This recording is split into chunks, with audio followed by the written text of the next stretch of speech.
and welcome to this week's Landlord TV. This week I'm going to be talking about the true cost of self-managing.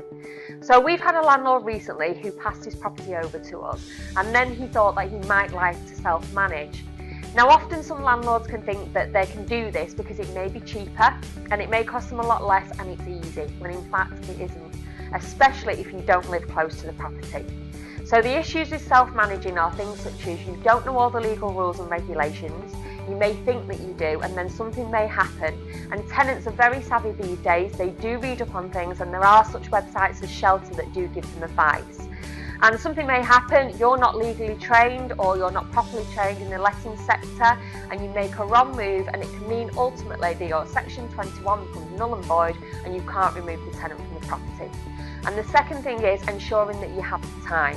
So if you do have a full-time job or you're away a lot, you may be out of the country, we do have some landlords that travel abroad quite a lot. It could mean that if your tenant has a maintenance issue, you're not responding within the allocated time.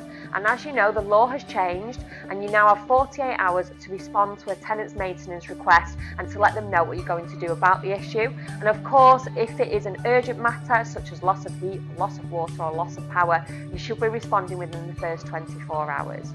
So therefore, if you're not around or you can't deal with these things, it can end up costing you a lot more, especially if the tenant decides to take you to court.